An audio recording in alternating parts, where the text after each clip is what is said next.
Hello friends, welcome to mind blowing study.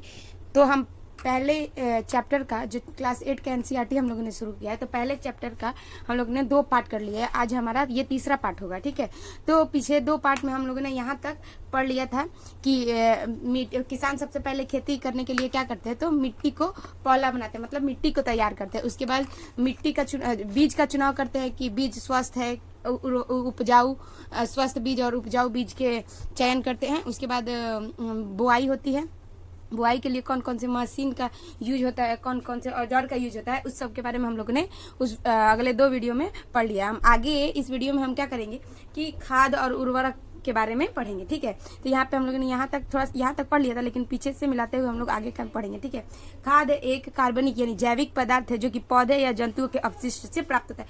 तो खाद क्या होता है, ये जंतुओं और पौधे के अपशिष्ट से प्राप्त किया जाता है। किसान पादप एवं जंतु अपशिष्ट को एक गड्ढे में डाला जाता है। तो किसान क्या करते हैं कि पादप और जंतुओं के जो अपशिष्ट होते हैं उसे एक गड्ढे में डाल देते हैं तथा उन्हें अपघटन होने के लिए खुले में छोड़ देते हैं। मतलब कि वो जब तक कि अपघटित ना हो जाए, छोटे छोटे टुकड़ों में बट ना जाए, तब तक किसान क्या करते हैं, उसको छोड़ देते हैं। अपघटित पदार्थ खाद के रूप में प्रयोग किया जाता है। तो जब ये पदार्थ अच्छी तरीके से अपघटित होते हैं तो किसान इसे अपने खेतों में ले जाकर डाल देते हैं। इससे क्या होता है, ऐसे करने से मिट्टी की उर्वरकता बढ़ जाती है और अनाज अच्छी होती है। ये हो गया। फिर कह रहा है कि हम लोगों ने वर्मी कंपोस्ट और केचुए के द्वारा खाद के बारे में हम लोगों ने क्लास 6 में पढ़ लिया है। तो अगले पेज पे आते हैं। यहाँ एक क्रियाकलाप दिया हुआ है कि मूंग अथवा चने के बीज लेकर उन्हें अंकुरित कीजिए। तो मूंग और चने के बीज लेकर अंकुरित करने का आया है। इनमें से एक ही आकार वाले 3 नवोभिद छांट लीजिए। तो एक ही आकार के 3 नए नए बीज को क्या करना है, छांट लेना है, ठीक है। अब 3 गिलास अथवा ऐसे ही पात्र लीजिए। 3 गिलास अथवा मतलब कि इसमें जैसा गिलास है या फिर उसी के तरीके से कोई पात्र लीजिए। इनमें से ए बी एम सी सब में एक एक नाम दे दीजिए। एक का ए, बी, सी, ठीक है। गिलास ए में थोड़ी सी मिट्टी लेकर उसमें थोड़ा सा गोबर का खाद मिलाइए। तो जो गिलास ए में क्या करेंगे, थोड़ी सी मिट्टी डालेंगे, उसमें गोबर का खाद मिलाएंगे, ठीक है। ग्लास बी में समान मात्रा में मिट्टी लेकर थोड़ा सा यूरिया मिलाएंगे। तो ग्लास बी में क्या करेंगे, मिट्टी डालेंगे और साथ में उसमें थोड़ा सा यूरिया डालेंगे। और ग्लास सी में क्या करेंगे कि कुछ मिट्टी लीजिए बिना कुछ मिलाए। तो जो ग्लास सी है उसमें ना ही यूरिया मिला रहे हैं ना ही क्या खाद मिला रहे हैं, ठीक है, गोबर। तो ये कह रहा है कि अब इसमें से अब इनमें क्या करेंगे, पानी की मात्रा समान डालकर सुरक्षित स्थान पर रख देंगे। प्रतिदिन पानी देते रहेंगे। 7 से 10 दिनों के बाद इनकी वृद्धि को नोट करते हैं। 7 से 10 दिन के बाद देखते हैं। तो ये देखिए, ग्लास ए था जिसमें खाद मिलाया हुआ था, ठीक है, ए गोबर का। और ग्लास बी है जिसमें क्या डाला हुआ था, तो ग्लास बी में यूरिया डाला हुआ था। और ग्लास सी में कुछ नहीं डाला हुआ था। तो सबसे अच्छा वृद्धि किस में हुआ है, तो ग्लास बी में हुआ है। तो इसका मतलब कि हम यूरिया डाल रहे हैं तो हमारी फसल क्या हो रही है, अच्छी हो रही है, ठीक है। कह रहा है यहाँ पे आगे पढ़ते हैं। कह रहा है कि क्या तीनों गिलास में पौधे की वृद्धि गति एक समान है। तो नहीं, हम लोगों ने देखा तीनों गिलास में क्या है, अलग अलग प्रकार से पौधे वृद्धि कर रहे हैं। किसी गिलास में पौधे की वृद्धि बेहतर है। तो बताइए किस गिलास में पौधे की वृद्धि, तो ग्लास बी में पौधे की वृद्धि बेहतर है। किस गिलास में पौधे की वृद्धि सबसे अधिक हुई है, तो ये तो हो ही गया बेहतर है। और किस गिलास में सबसे अधिक हुई है, तो यही ग्लास बी वाले में सबसे अच्छी हुई है। तो उर्वरक एक रासायनिक पदार्थ है। तो उर्वरक क्या है, एक रासायनिक पदार्थ है। उर्वरक क्या होता है, एक रासायनिक पदार्थ है। तो उर्वरक एक रासायनिक जो विशेष पोषक से समृद्ध होता है। तो जो उर्वरक होती है वो क्या होती है, रासायनिक पदार्थ। लेकिन खाद क्या होती है, एक कार्बनिक पदार्थ होती है, ठीक है। वे खाद से कैसे भिन्न होती है, तो इसमें बता रहा है कि खाद और उर्वरकता में क्या अंतर, उर्वरक में क्या अंतर है। तो जो खाद होती है वो क्या होती है, जैविक होती है, जबकि उर्वरक क्या होती है, रासायनिक होती है। उर्वरक के उत्पादन फैक्ट्रियों में किया जाता है। तो यहाँ पे दे रहा है कि उर्वरक का उत्पादन कहाँ किया जाता है, फैक्ट्रियों में। जबकि हम लोगों ने अभी पढ़ा था कि खाद का उत्पादन कहाँ हो रहा है, तो खेतों में जंतु और पौधों के अपशिष्ट पदार्थों से हो रहा है, ठीक है। उर्वरक के कुछ उदाहरण दिए हुए कौन कौन सा, तो urea, ammonia sulphate, super phosphate, potash, nitrogen, phosphorus, potassium, ये सारी चीजें क्या है, तो एक उर्वरक के रूप में प्रयोग में लिए जाते हैं, ठीक है। इसके उपयोग से किसानों को गेहूं, धान अथवा मक्के जैसी फसल को अच्छी उपज प्राप्त होती है। तो इसका उपयोग करते हैं तो किसानों को गेहूं, धान, ये सारी फसल क्या होती है, अच्छी। परंतु उर्वरक के अत्यधिक उपयोग से मिट्टी की उर्वरकता में कमी आती है। तो जब हम उर्वरक की बहुत ज्यादा उपयोग करेंगे तो क्या होगी, मिट्टी की उर्वरकता बहुत धीरे धीरे क्या होने लगेगी, कम हो लगेगी। जबकि खाद का हम प्रयोग करेंगे तो हमारा मिट्टी और धीरे धीरे उर्वरकता उसकी बढ़ती जाएगी। तो ये दोनों में यही अंतर है कि ये जो उर्वरक होती है वो मिट्टी की उर्वरकता को धीरे धीरे समाप्त करने लगती है। यह जल प्रदूषण का भी स्रोत बन जाती है। तो धीरे धीरे जब उर्वरक डाला जाता है तो इससे जल प्रदूषण भी होने लगता है। अतः मिट्टी की उर्वरकता बनाए रखने के लिए हमें उर्वरकता के स्थान पर जैविक खाद का प्रयोग करना चाहिए। तो इसमें भी बता रहा है कि मिट्टी का हमें उर्वरकता बनाए रखने के लिए हमें किस चीज का यूज करना चाहिए। तो उर्वरक के स्थान पर हमें जैविक खाद का प्रयोग करना चाहिए। अथवा दो फसलों के बीच में खेती के कुछ समय के लिए बिना कुछ उगाए छोड़ देना चाहिए। मतलब कि जैसे कि गेहूं की फसल हो गई और चावल की फसल होगी, तो दो फसल के अगर हम दो फसल का क्या कर रहे हैं, अपने खेत में लगा रहे हैं, तो बीच में कुछ टाइमिंग के लिए हम अपने खेत को ऐसे ही छोड़ देते हैं। ठीक है, फिर आगे क्या दे रहा है कि खाद के उपयोग से मिट्टी के गठन एवं जल और शोषण क्षमता में भी वृद्धि होती है। तो जब हम खाद का उपयोग करते हैं तो उससे क्या होता है कि मिट्टी की गठन एवं जल का और शोषण क्षमता भी वृद्धि होती है। जबकि उर्वरक के साथ क्या हो रही थी, कमी आ रही थी। इससे मिट्टी में भी सभी पोषकों की प्रति आपूर्ति होती रहती है। तो इससे मिट्टी को क्या होता है, पोषक अगर जो पोषक की कमी होती है धीरे धीरे खाद द्वारा वो सारी चीजें पूरा होती रहती है। ठीक है, मिट्टी में पोषक की पूर्ति तथा अन्य तरीके से फसल चक्रण, यह एक फसल के बाद खेतों में दूसरे किस्म के फसल एकांतर क्रम में उगाकर किया जाता है। मतलब कि एक फसल के बाद दूसरे फसल को उगाकर फसल चक्रण किया जाता है। जैसे कि पहले उत्तर भारत में किसान फलीदार चारा एवं ऋतु में उगाते थे तथा गेहूं दूसरे ऋतु में। तो पहले ऋतु में क्या करते थे, फलीदार चारा उगाते थे और दूसरे ऋतु में क्या करते थे, गेहूं, तथा इससे मिट्टी में नाइट्रोजन का पूर्ण हो जाएगा। तो नाइट्रोजन की जो कमी आई रहेगी तो क्या हो जाएगा, उससे पूरी हो जाएगी। ठीक है, किसानों को इस पद्धति को अपनाने के लिए प्रोत्साहित किया जाता है। तो किसानों को भी फसल चक्रण वाली जो पद्धति होती है उसको अपनाने के लिए प्रोत्साहित किया गया है। पिछले कक्षा में आप राइजोबियम बैक्टीरिया का नाम पढ़ चुके हैं।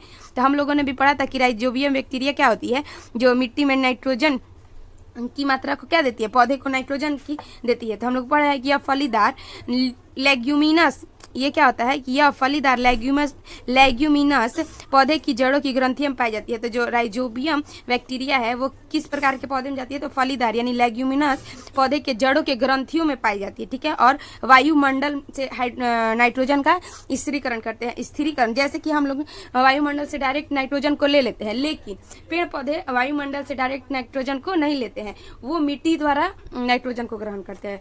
तो ये जो राइजोबियम बैक्टीरिया होती है वो इसमें पाई जाती है। और जो राइजोबियम बैक्टीरिया होती है वो क्या कर लेती है, नाइट्रोजन को वायुमंडल से ले लेती है, और जो वायुमंडल से राइजोबियम बैक्टीरिया नाइट्रोजन को लेती है वो पौधे मिट्टी द्वारा उसको क्या कर लेते हैं, तो अवशोषित कर लेते हैं।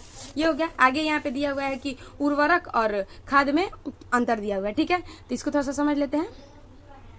देखिए यहाँ पे उर्वरक और खाद के बारे में समझते हैं। तो क्या दिया हुआ है कि पहला दिया हुआ है कि उर्वरक क्या होता है। तो उर्वरक मानव निर्मित है, अभी हम लोग कहते हैं ये क्या हम फैक्ट्रियों में बनाया जाता है। जबकि खाद क्या होता है, खेतों में बनाया जाता है, किसानों द्वारा बनाया जाता है। तो ये क्या होता है, प्राकृतिक पदार्थ है, जंतु पेड़ पौधे ये सारी चीजें क्या है, प्राकृतिक। तो जो खाद होती है वो प्राकृतिक होती है, जबकि उर्वरक क्या होती है, तो रासायनिक होती है। आगे है उर्वरक का उत्पादन फैक्ट्रियों में होता है। तो अभी हम लोग बताए उर्वरक का उत्पादन कहाँ होता है, खेतों फैक्ट्रियों में, जबकि खाद का उत्पादन कहाँ होता है, तो खेतों में होता है। ये हो गया। आगे क्या है कि उर्वरक से मिट्टी को ह्यूमस प्राप्त नहीं होती है। उर्वरक से मिट्टी को ह्यूमस नहीं प्राप्त होती, जबकि खाद से मिट्टी में ह्यूमस प्रचुर मात्रा में प्राप्त होते हैं। ये हो गया। आगे देखो उर्वरक में पादप पोषक जैसे कि नाइट्रोजन, फास्फोरस तथा पोटेशियम प्रचुरता में होती है। उसी जैसे कि अब उर्वरक में क्या होती है कि जो नाइट्रोजन होती है, फास्फोरस और पोटेशियम उसमें प्रचुर मात्रा में होती है। इसके वजह से क्या होने लगता है कि हमारा फसल अच्छी तरीके से ज़्यादा ग्रो करता है। जबकि जो खाद होता है पादप की तुलना में क्या होता है, इसमें नाइट्रोजन, फास्फोरस और पोटेशियम की थोड़ी कमी आ जाती है। तो बस, और इसे हमें ज़्यादातर खाद का यूज करना चाहिए, ना कि उर्वरक का। यूरिया भी एक क्या है, उर्वरक है। ठीक है, आगे यहाँ पे दिया हुआ है कि सारणी 1.1 हम लोग ने पढ़ लिया, खाद और उर्वरक के बीच का अंतर हो गया। कह रहा है कि खाद का लाभ क्या है, तो जैविक खाद उर्वरक की अपेक्षा अच्छी मानी जाती है। तो अभी बताया हम लोगों ने कि जैविक खाद होती है जो उर्वरक की अपेक्षा अच्छी मानी जाती है। इसका मुख्य कारण क्या है, तो इसमें मिट्टी की जल धारण क्षमता क्या होती है, वृद्धि होती है। तो जो मिट्टी की जल धारण करने की क्षमता होती है वो क्या होती है, वृद्धि होती है। साथ में इससे मिट्टी भुरभुरे एवं संरंध्र हो जाती है। तो जो उर्वरक डालते हैं, खाद डालते हैं जब हम लोग, तो वो धीरे धीरे क्या करती है, मिट्टी को भुरभुरी और संरंध्र क्षमता उसकी बढ़ा देती है। ठीक है, जिसके कारण गैस विनिमय सरलता से होता है। तो गैस का आदान प्रदान अच्छे से हो पाता है। ठीक है, ये इसमें मित्र जीवाणुओं की संख्या में वृद्धि होती है। तो केचुओं और बैक्टीरिया जो जीवाणु है उसकी खाद डालने पर वृद्धि होने लगती है। फिर कह रहा है इन जैविक खाद्यों से मिट्टी का गठन सुधार हो जाता है। तो जैविक खाद का प्रयोग करते हैं तो मिट्टी के गठन में क्या होने लगता है, तो सुधार होता है। आगे हम लोग यहाँ पे पढ़ते हैं किसके बारे में, तो सिंचाई के बारे में कि सिंचाई क्या होता है। ठीक है, उर्वरक और खाद के बारे में हम लोग ने पढ़ लिया। अब आते हैं सिंचाई के बारे में। जीवित रहने के लिए प्रत्येक जीवों को जल की आवश्यकता होती है। ठीक है, पौधे के वृद्धि एवं परिवर्धन के लिए जल का विशेष महत्व है। तो पौधे को वृद्धि करने के लिए जल का भी महत्व है, जैसे हम लोग के लिए भी जल की बहुत आवश्यकता होती है। जरा कि पौधे की जड़ों द्वारा जल का अवशोषण किया जाता है। तो पौधे की जो जड़ होती है वो जल का क्या कर लेती है, अवशोषण कर लेती है, जिसके कारण खनिजों और उर्वरकों का भी अवशोषण होता है। तो ये क्या होती है, जल के अवशोषण के कारण ही क्या होता है, साथ में खनिज और उर्वरक भी अवशोषित होते हैं। पौधे में लगभग 90% क्या होता है, तो जल होता है। जल आवश्यक है क्योंकि जल का अंकुरण शुष्क स्थिति में नहीं हो सकता। तो अगर जल नहीं रहेगा तो बीज का अंकुरण भी नहीं होगा। ठीक है, जल में घुले हुए पोषक का स्थानांतरण पौधे के प्रत्येक भाग में होता है। यह पौधे की पाले और गर्मी हवा से रक्षा करती है। तो कह रहा है कि जल में घुले हुए पोषक का स्थानांतरण पौधे के भी प्रत्येक भाग में होता है और यही क्या कर लेती है कि पौधे को जो फसल होती है उसको पाले और गर्म हवा से रक्षा करती है। स्वस्थ फसल वृद्धि के लिए मिट्टी में नमी को बनाए रखने के लिए खेत में नियमित रूप से जल देना आवश्यक है। तो मिट्टी को हम क्या करेंगे, कह रहे कि स्वस्थ फसल वृद्धि करने के लिए मिट्टी की नमी को बनाए रखने के लिए खेत में नियमित रूप से जल देना आवश्यक है। निश्चित अंतराल पर खेतों में जल देना क्या कहलाता है, तो सिंचाई कहलाता है। तो निश्चित समय समय पर क्या करना है कि हमें खेत में क्या देना है, तो जल देना है। इसी को क्या बोला जाता है, तो सिंचाई बोलता है कि निश्चित समय पर खेतों में जल देना सिंचाई कहलाता है। सिंचाई का समय एक बारंबारता फसलों, मिट्टी एवं ऋतुओं से भिन्न होता है। गर्मी में पानी देने की बारंबारता अपेक्षाकृत अधिक होती है। तो जब गर्मी का मौसम होता है तो क्या होती है, सिंचाई अधिक की जाती है। ठीक है, ऐसा क्यों, यह एक मिट्टी और पत्तियों का जल वाष्पन के दर अधिक होती है, क्योंकि जब गर्मी का दिन होता है तो पत्तियां जल वाष्पन जल्दी करती है, तो इसलिए उनको पानी की आवश्यकता अत्यधिक होती है। लेकिन अब वही बरसात का दिन होता है तो उस टाइम पत्तियों द्वारा वाष्पन ज्यादा नहीं हो जाता है, इसलिए। तो अब आगे देखते हैं, इस वर्ष पानी देते समय मैं अत्यधिक सतर्क हूँ। पिछले गर्मियों में मेरे पौधे सूखे और मर गए थे। तो ये जो बूझे इसको पता ही नहीं था कि गर्मी के दिन में ज्यादा पानी देना होता है, तो इसने क्या किया था कि गर्मी के दिन में अपने फसल को कम पानी दिया होगा, जिससे इसके पौधे क्या हो गए थे, सूख गए थे।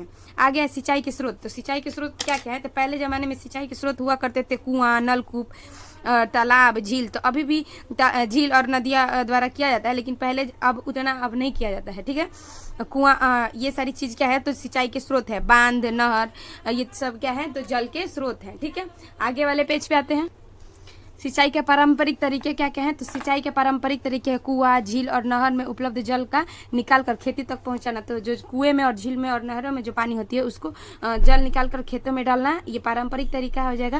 पारंपरिक तरीका भिन्न क्षेत्रों में भिन्न भिन्न होती है। तो अलग अलग क्षेत्रों में अलग अलग, जैसे मवेशी अथवा मजदूर इन विधियों का इस्तेमाल करते हैं। तो मवेशी और मजदूरों द्वारा इन सारी विधियों का इस्तेमाल किया जाता है। यह सस्ते और परंतु यह कम दक्ष होते हैं। विभिन्न पारंपरिक तरीके भिन्न है।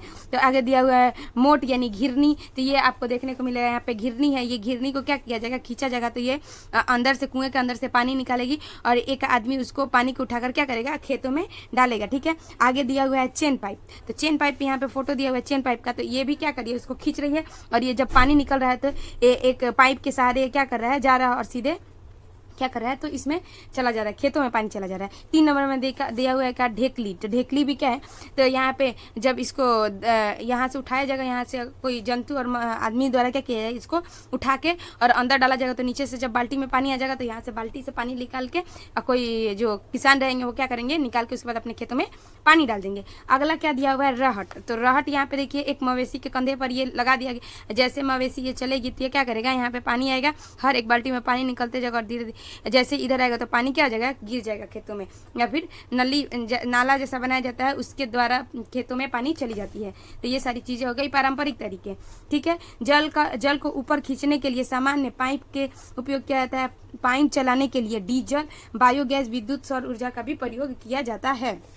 ठीक है, आगे दिया हुआ है कि आज के ज़माने में हम लोग सिंचाई किस प्रकार से करते हैं। ठीक है, तो आज के ज़माने में दिया हुआ है कि सिंचाई की आधुनिक विधि द्वारा हम जल का उपयोग मितव्ययी से कर सकते हैं और मुख्य विधियाँ निम्न है। तो इसके मुख्य विधियाँ कौन कौन है, छिड़काव तंत्र। एक होता है छिड़काव तंत्र जिसको बोलते हैं स्प्रिंकलर सिस्टम। ठीक है, तो आगे दिया, इस विधि का उपयोग असमतल भूमि के लिए किया जाता है। तो इस विधि का प्रयोग किसे किया जाता है, जहाँ भूमि समतल ना हो, कहीं ऊंच कहीं नीचा, कहीं उबड़ा खबड़ा जमीन के लिए इसका प्रयोग किया जाता है जहाँ से जल कम मात्रा में उपलब्ध, जहाँ पर जल कम मात्रा में उपलब्ध होती है ऊर्ध्व पाइप यानी कि नलों की ऊपर सिरों पर घूमने वाले नोजल लगे होते हैं। ठीक है, यह पाइप निश्चित दूरी पर मुख्य पाइप से जुड़ा होता है। तो ये क्या होती है, मुख्य पाइप से जुड़ा होता है। जब पाइप की सहायता से जल मुख्य पाइप में भेजा जाता है तो वह घूमते हुए नोजल से बाहर निकलता है। तो ये सारी चीजें हो गई, यहाँ से पाइप से पानी आएगा और यहाँ से फिर वापस क्या करेगा, पाइप आते हुए वापस ये क्या चला जाएगा, खेतों में हर एक पाइप में क्या हो जाएगा, चलते जाएगा हर एक जगह पे इसके क्या लगे होते हैं, पाइप लगे होते हैं। जब पाइप की सहायता जल मुख्य पाइप भेजा तो वह घूमते हुए नोजल से बाहर निकलता है। इसका छिड़काव पौधों को इस प्रकार के जैसे वर्षा हो रही हो तो हर एक पौधे पे इसका क्या किया जाता है, छिड़काव। ऐसा लगता है कि जैसे कि बरसात हुई है। ठीक है, छिड़काव नॉल, कॉफी की खेती, लॉन, कॉफी की खेती और कई अन्य फसलों के लिए अत्यंत उपकारी है। तो ये वाली जो है छिड़काव तंत्र, तो ये सब कॉफी की खेती वगैरह के लिए अत्यंत उपकारी है। आगे दिया हुआ है ड्रिप तंत्र। ड्रिप सिस्टम क्या है, तो इस विधि में जल बूंद बूंद करके सीधे पौधे की जड़ों में जाता है। तो जो ड्रिप तंत्र थे उसी तरीके से होते हैं, लेकिन इसका क्या कहता है कि ऊपर से नल नहीं बनाकर इसके अंदर ही पाइप बिछाए होते हैं और ये धीरे धीरे क्या करता है, पानी डायरेक्ट पौधे के जड़ों में जाता है, इसलिए इसे ड्रिप तंत्र कहते हैं। फलदार पौधे, बगीचे और वृक्षों को पानी देने का यह सर्वोत्तम तरीका है। इसमें पौधे को बूंद बूंद करके जल प्राप्त होता है। तो धीरे धीरे सीधे डायरेक्ट जल कहाँ जाएगा, जड़ों में। इस विधि में जल बिल्कुल व्यर्थ नहीं होता। तो जल कैसे व्यर्थ होगा, डायरेक्ट वो कहाँ चला जा रहा है, तो वो जड़ों में चला जा रहा है। अतः यह जल की कमी वाले क्षेत्र के लिए वरदान है। तो जहाँ जल की कमी होती है, जहाँ अत्यधिक मात्रा में हम जल का प्रयोग नहीं कर सकते, उसके लिए ये क्या होता है, तो वरदान होता है।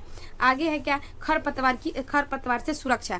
तो हम अपने पौधे का खरपतवार से सुरक्षा कैसे करेंगे। तो बूझो और पहेली निकट के गेहूं के खेत में गए थे और उन्होंने देखा कि खेत में फसल के साथ कुछ अन्य पौधे भी उग रहे हैं। तो उन्होंने देखा कि उनके खेतों में क्या है कि उसके पौधे, उनके फसल के अलावा अन्य पौधे भी उग रहे हैं। तो दे रहा है कि क्या ये अन्य पौधे विशेष उद्देश्य के लिए उगे हैं। बूझो का क्वेश्चन, तो कह रहा है कि खेत में कई अन्य अवांछनीय पौधे प्राकृतिक रूप से फसल के साथ उग जाते हैं। इन अवांछनीय पौधे को ही क्या बोलते हैं, खरपतवार। तो आप लोगों ने भी देखा होगा कि खेतों में अपने आप से घास उगाते हैं, तो उसको क्या किया जाता है, उसी को बोला जाता है खरपतवार। जो प्राकृतिक रूप से उगाते हैं उसको डाला नहीं जाता, उसका बीज नहीं डाला जाता है। ठीक है, खरपतवार हटाने को ही क्या बोलते हैं, निराई। तो जो खरपतवार को हटाना होता है उसको क्या बोलते हैं, तो निराई। निराई आवश्यक है क्योंकि खरपतवार जल, पोषक जगह और प्रकाश की स्पर्धा कर फसल की वृद्धि पर प्रभाव डालते हैं। तो जो खरपतवार होता है क्या होता है, जो फसल के लिए हम पोषक पदार्थ डालते हैं तो वो क्या करता है, खुद अवशोषित कर लेता है। तो इससे पौधे को, हमारे फसल को अच्छे तरीके से पोषक नहीं मिल पाता है। कह रहे हैं कुछ खरपतवार कटाई में भी बाधा डालते हैं। तो जब खरपतवार जब बड़े हो जाते हैं तो काटने में भी बाधा डालते हैं तथा मनुष्य एवं पशुओं के लिए विषैले भी हो सकते हैं। तो ये जो खरपतवार है वो मनुष्य और पशुओं के लिए विषैले भी हो सकते हैं। खरपतवार को हटाने और उसकी वृद्धि को नियंत्रण करने के लिए किसान विभिन्न तरीके अपनाता है। फसल उगाने से पहले खेत जोतने से खरपतवार उखड़ने और हटने की सहायता मिलती। जब खेत की जुताई की जाती है तो मिट्टी क्या होती है, ऊपर नीचे हो जाती है, तो जो छोटे छोटे फसल अपने आप उग जाते हैं तो उसको क्या करते हैं, उखड़ जाता है। इसे खरपतवार पौधे सूख कर क्या हो जाते हैं, मर जाते। जमीन से जब निकल जाएगा तो वो क्या हो जाएगा, धीरे धीरे सूख कर मर जाएंगे और मिट्टी में मिल जाते हैं। खरपतवार हटाने का सर्वोत्तम समय उसके पुष्पण एवं बीज बनाने से पहले होता है। तो जब बीज बोने से पहले जब जुताई की जाती है उसी समय हम खरपतवार को निकाल सकते हैं। खरपतवार पौधे को एक हाथ से जड़ सहित उखाड़ कर अथवा भूमि के निकट से काट कर समय समय पर हटाया जाता है। तो नहीं तो उसको क्या किया जाता है, हाथ से उखाड़ कर। यह कार्य खुरपी अथवा हैरी का प्रयोग करके किया है। तो खुरपी द्वारा भी हम इसका उपयोग करते हैं खरपतवार को निकालने के लिए। आगे दिया है रसायन के उपयोग से भी खरपतवार नियंत्रण किया जाता है। तो जो रसायन का भी प्रयोग किया जाता है खरपतवार को नष्ट करने के लिए, जिसे क्या बोलते हैं, खरपतवार नाशी। ठीक है, जैसे कि 2,4-D। तो ये खरपतवार नाशी एक जो है रसायन, उसका नाम दिया हुआ है। खेत में इनका छिड़काव किया जाता है जिससे खरपतवार जो होते हैं क्या होते हैं, मर जाते हैं, परंतु फसल को कोई हानि नहीं होती। तो जो 2,4-D होता है इसका अगर हम छिड़काव करते हैं तो हमारी फसल को कोई हानि नहीं होता है। लेकिन जो खरपतवार हमारे पौधे के साथ उगाए हैं उसको क्या करता है, उसको नष्ट कर देता है। खरपतवार नाशी को जल में आवश्यकता के अनुसार मिलाकर उसके बाद फुहारे की सहायता से स्प्रे कर दिया जाता है खेतों में पूरा। आप लोगों ने ऐसा देखा होगा कि किसान क्या करते हैं, ऐसे स्प्रे करते हैं, तो वो खरपतवार को नष्ट करने के लिए खरपतवार नाशी डालते रहते हैं। यहाँ पे हो गया। फिर कह रहे क्या, खरपतवार नाशी का प्रभाव, इसको छिड़काव। हाँ, तो ये जो होता है खरपतवार नाशी, ये मनुष्य को भी बहुत हानिकारक हो सकता है। इसीलिए कभी भी आप लोगों ने देखा होगा कि वो अपने नाक और मुंह को अच्छी तरह से ढक के ही उसका कार्य करते हैं। जैसा पहले बताया गया कि खरपतवार की वृद्धि के समय पुष्पण और बीज बनाने से पहले ही खरपतवार नाशी का प्रयोग किया जाए, छिड़काव करते हैं। खरपतवार नाशी के छिड़काव से किसान के स्वास्थ्य पर भी प्रभाव पड़ सकता है, अतः इन्हें इन रसायनों का प्रयोग सर्वाधिक सावधानी पूर्वक करना चाहिए। छिड़काव करते समय उन्हें अपना मुंह और नाक कपड़े से ढक लेना चाहिए। तो हम आगे वीडियो में यहाँ तक करते हैं, अगले वीडियो में हम यहाँ कटाई का पढ़ेंगे, ठीक है। तो यहाँ तक वीडियो आपको अच्छा लगा तो आप हमें लाइक और कमेंट कर सकते हैं, ठीक है। यहाँ तक वीडियो देखने के लिए आपका बहुत बहुत शुक्रिया।